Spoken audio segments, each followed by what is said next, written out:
do the color beginning like that. In this case, I'm looking at a kind of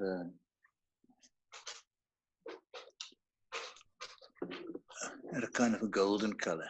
So what I've mixed here is just yellow and a bit of burnt sienna. Burnt sienna, when you add water to it, or burnt sienna, if you lighten it with white, then it gives you a beautiful golden color. So that color is very, very nice. Yeah, palette there, please, Anne. Open it up.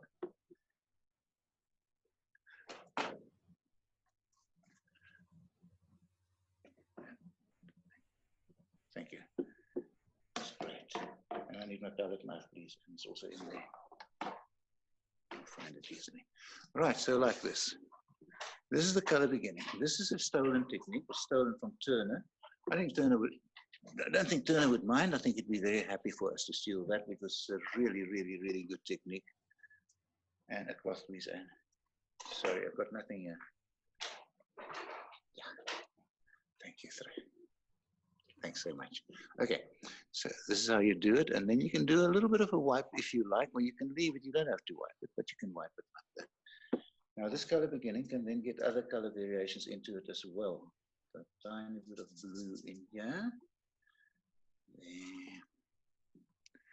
Like so. It's too much blue, but it doesn't matter. More yellow and more sienna. So just to strengthen these colors a little bit. I'm overdoing this completely. But the color beginning can go on for quite a while, and it sets the atmosphere for the painting. Get this out of the way. And, oh shit.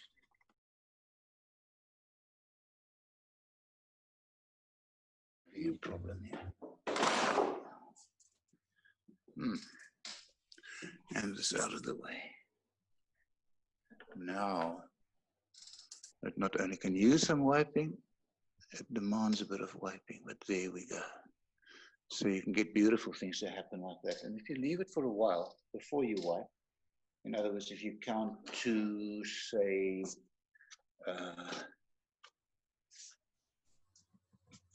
for a minute or two, then you wipe off less and it'll be more beautiful, like that.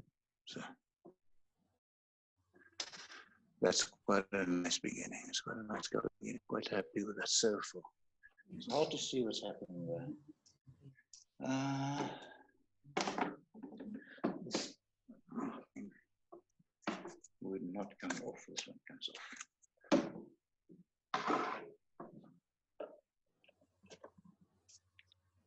Right. Now this is the painting we worked on last week.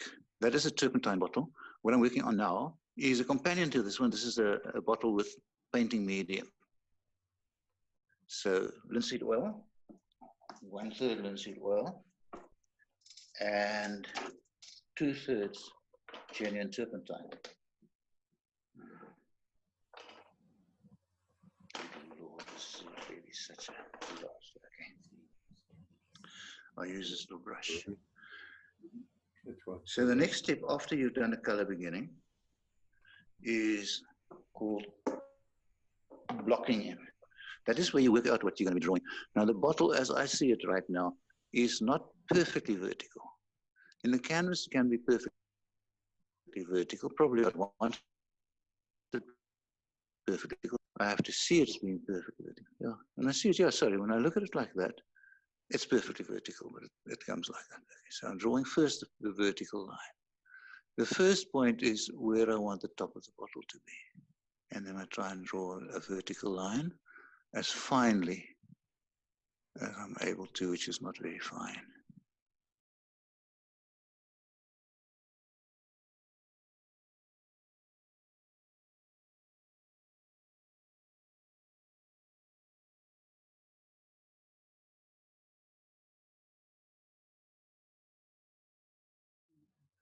That is step one. I don't know what happened now.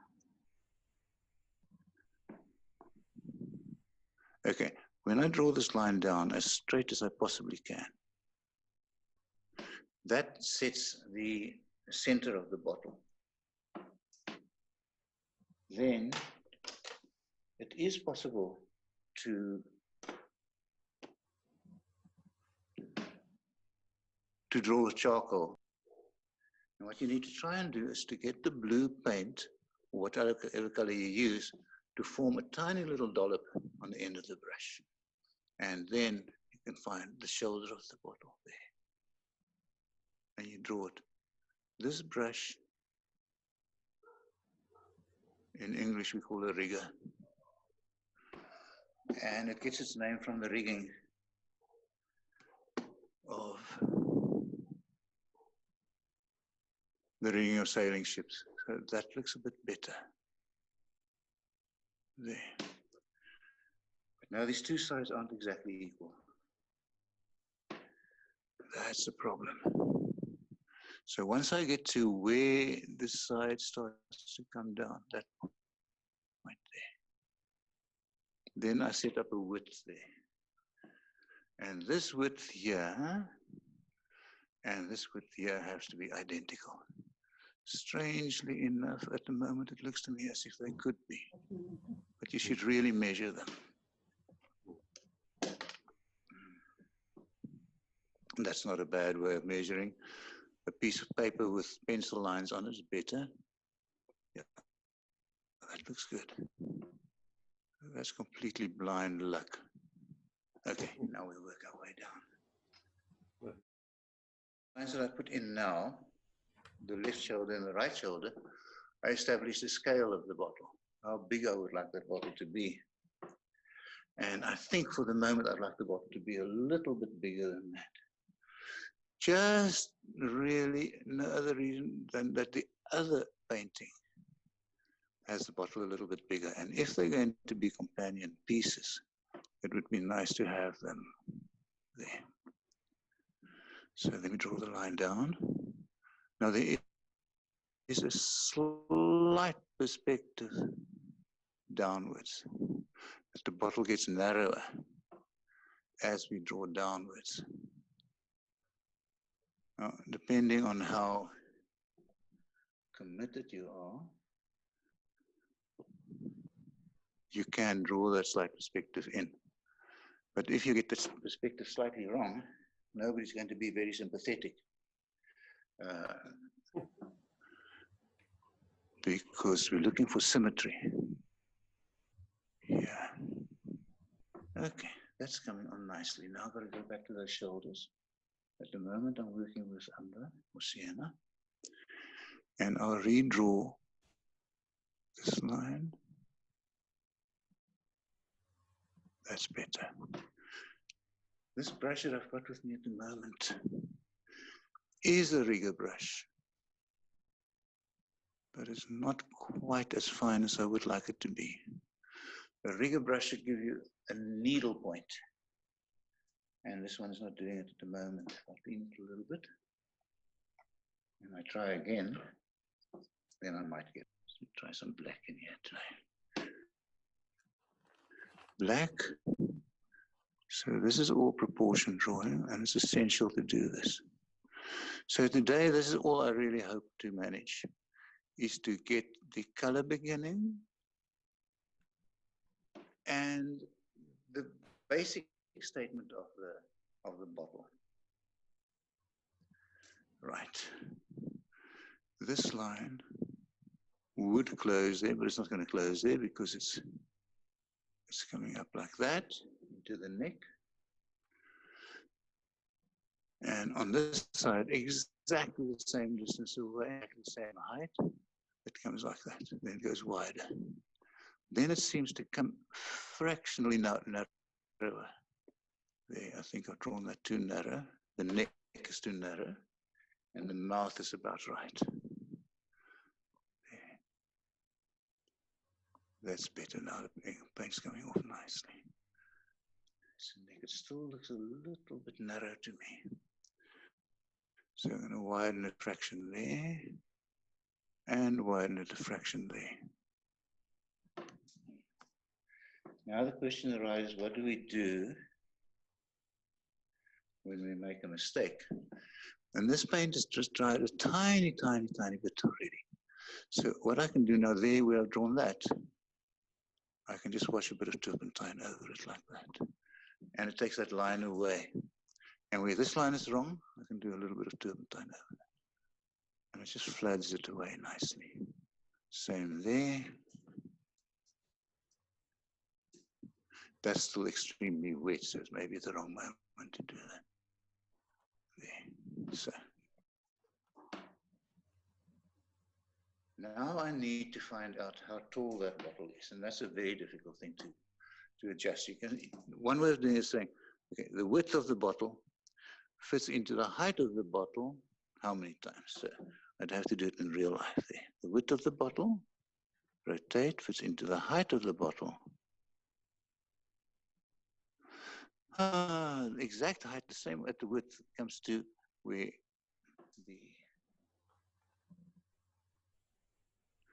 the shadowy part of the bottle is. I'd say it's about there. So I'm just making that mark, preliminary, there. And that should be the same as that, so that looks good. That looks good like that. Nice fine line. And a nice fine line up there. You can draw it, as I say, with charcoal. Charcoal won't do any harm.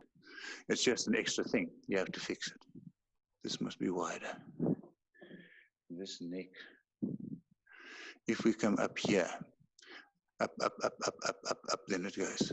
Up, and over. There, that's better. And on this side, up, and over. Come on, little brush. There. Like a real neck. So again, some turpentine. Flood away some of this detail here. Another way is to put the turpentine on. If you want to erase something, put the turpentine on, count to 10. That gives the turpentine a little chance to bite. And then you can take your cloth over it like that. And you wipe it away beautifully. See, nice accidents that happen there. So, now the difficult measurement. Let's say that this shoulder there of the bottle has a widest point and a marker there. And I used that widest point there to establish this there. And so far, that holds true. So that's the widest point there. Now, from this widest point, you can take another measurement. Let's say I'm looking for, the bottle doesn't have a corner at the bottom, never has. It has a rounding at the bottom because the bottle is round. So if the bottle had been a box, it could have a corner, otherwise it can't have a corner. So now I've got to look from my real bottle, from that shoulder to, I'm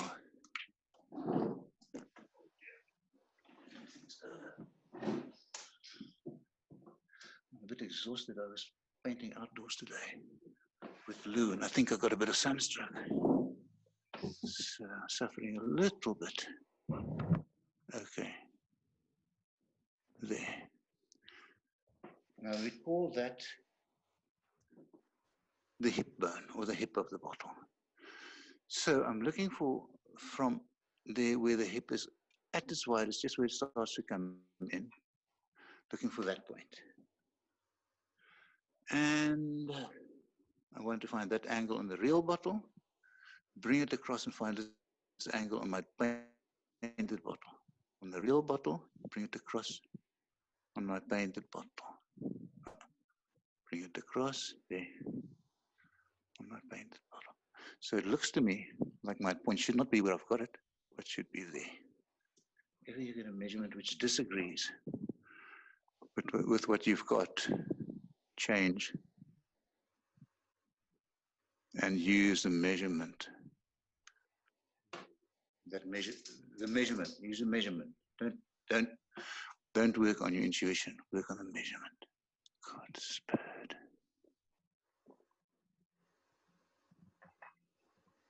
There. It's coming, but this curve is going to take a couple of restatements. That's a much better line. Still shaky. There. That's the basic shape of the bottle. And that doesn't look quite right to me. That point, I've measured that point. So from that point there, I can also go to this point there. And it's much flatter. That's where I had it originally. That also happens 90% of the time. When you take a first measurement and you think it's okay, and you take a second measurement and it's all wrong. And then after a while, you'll come back and you see the first measurement is the correct one. This is better. This one line, this line here is better. Otherwise, the bottle's too tall.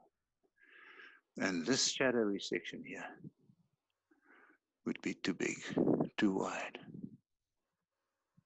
Okay. That's a better bottle. Now, the next one, you'll know what's going to happen. Flood a little bit of turpentine there with a brush.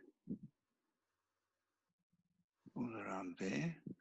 And all you need to do is to flood it, and it will lift off the extra paint that's there. But I like it much better to flood it a little bit. Count to 10 and wipe. There we go. Much better. So working with a brush, although it feels more difficult than working with charcoal, is actually a lot easier because you can make more corrections. To correct with a brush is very, very easy. Okay.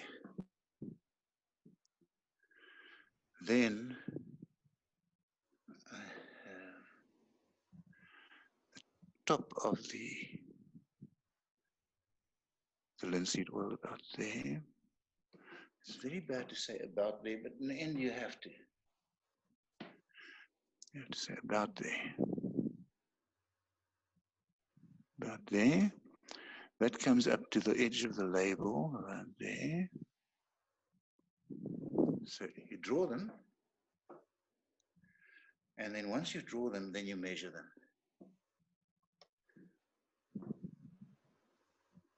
Here I'm a bit too full.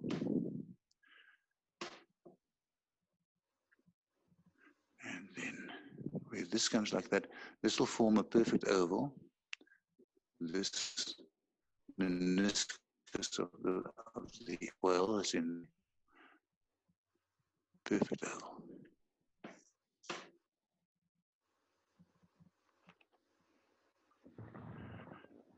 Mm-hmm. There, that's better. And the meniscus will disappear behind the label, around about there. And now we have another thing that has to be symmetrical. This line has to be symmetrical to itself. An absolute perfect echo of itself. And this one has to be symmetrical to itself.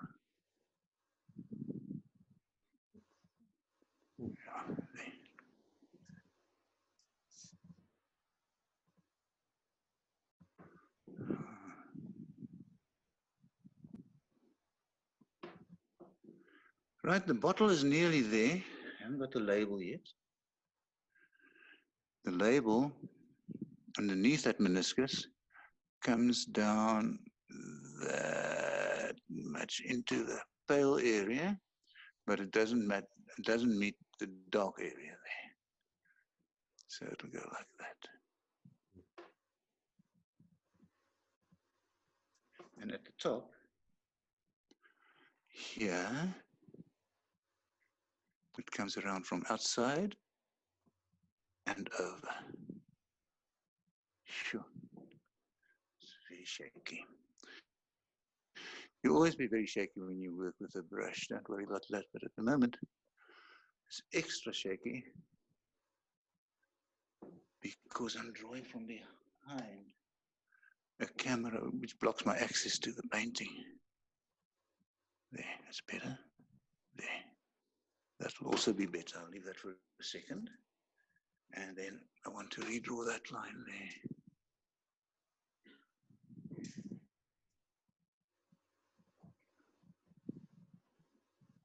So it's very nice. The color beginning is a really nice technique, and Turner left it.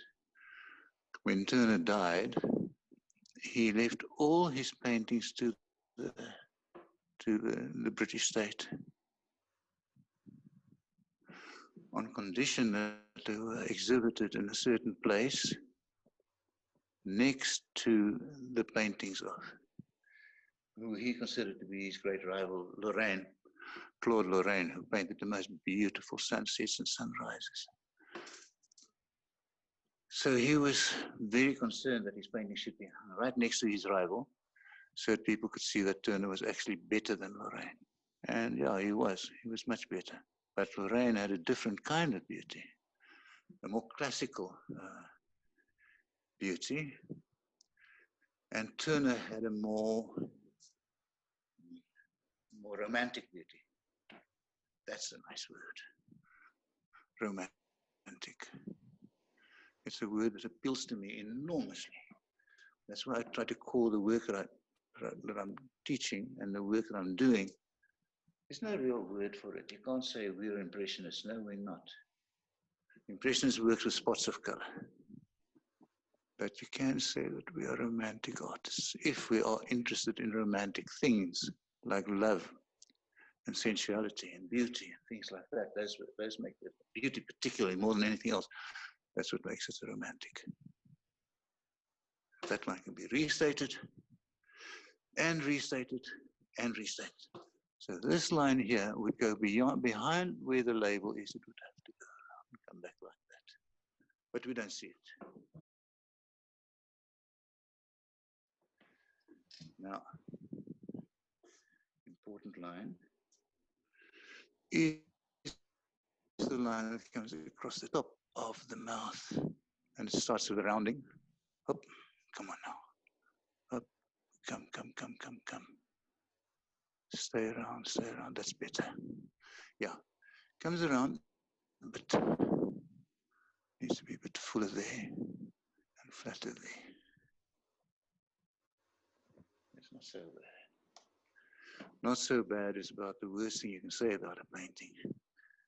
Because if your painting's okay, it's the same as saying you've given up on it. It'll do.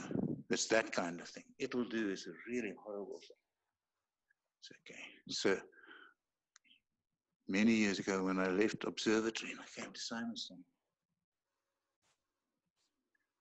I had a last class in Observatory. And one of my students, Marcel, I said to him, don't do okay work. Don't do work which is just okay. And then Marcel said to me, we're good enough ends, art begins. I said, wow, that's really, really, really very nice. Who said it? Because I'd like to write it down. And he said, you said it about 3 weeks ago. So the trouble with writing and teaching is that you forget what you say, because it would be nice if you paid attention yourself to what you're teaching, what you don't. You can't really. It's impossible. Right, so that's the basics of the bottle. We only got about 10 minutes left now, and we'll end the session just with what we're doing now.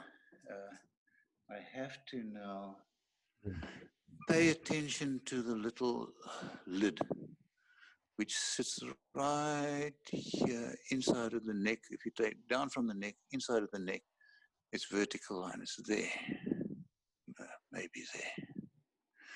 And this other vertical will sit way out here, way out, it's more out, no, that's wrong. Sit further out here, like that.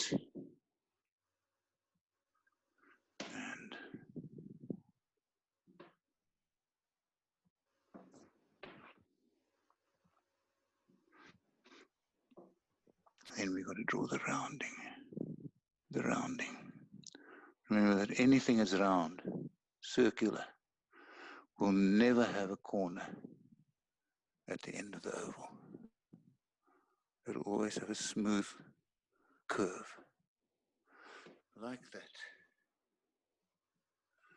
That looks okay, except for one thing, that this little lid is not going to fit on that neck. So it's got to come out more here. That side's right. There. Yeah, a little bit more like that. And a little wipe there. Now that looks okay. Then we've got one more thing that you can draw in. And that is the shape of the shadow. Where that line comes up, the shadow line starts there and makes a shape like that. I'm going to do it quite roughly. And this one casts a shadow which comes around like this. There. And this one meets up with that one. That shadow meets up with that one. So they join together nicely. All of this is dark there. And that brings us to the next step.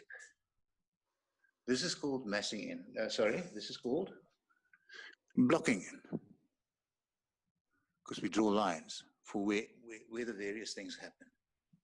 And we wipe out, and this should take about, of your whole painting, this process should take probably 40% of your time. Because it doesn't end here. All the shapes that you've drawn so far are inaccurate. They're accurate as you can be. That we have to do. As accurate as you can be, but they're not accurate enough. So now we can look for little dissolves here and there, here and there. These are now dissolves of lost edges, kind of dissolves. And now we're going to start the next thing, which we will not do to completion.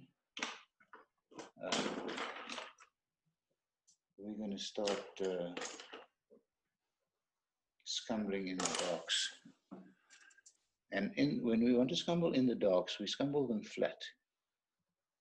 You don't try to show variation of tone. So we scumble them flat. So I see there's a dark there, I'll just scumble it in like that. That's too dark. Add some white to it. Try for true color when you scumble. Try for true color there. And go over the edges a little bit. Scumbling is nice. Scumbling is about the most fun you can have with paint. There. There. It's a little bit too dark. So keep going with that scumble until it's the tone that you want. And then here in the label, it'll dissolve into the label. And then there'll be some dark bits here. We scumble them. They will dissolve into there. This is the scumbling technique. But the scumbling technique is what we'll do next week. And the scumble alone can take your painting 3/4 towards completion. Once you've done all your scumbles like this, try to get your color flat in scumbling. That is the bottom of the label, so the start of the shadow is here.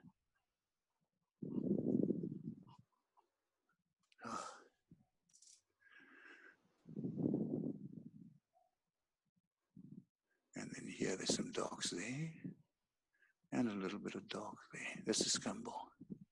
Scumble is like drawing with pencil shading, like that. Chick, chick, chick, like that. Good fun. And as a bonus, it gets rid of the messy lines that you've done. But normally if you work with the rigger brush and you work with your hand like this, so you draw downwards instead of upwards like that, you can get great control. Okay, close. My battery is also flat, so we will stop in about 2 minutes. And this can get much more dark in it. That can get some darks in it, but we're not going to do more. We'll leave that for next week. And we carry on with this painting. This, a painting like this is the way I always paint. When I said alla prima for the last one, I don't normally do alla prima. Alla prima is for outdoor work and for when you don't have time, you do a sketch, and you do a sketch with pencil usually. You can scumble that dog in as well, like that,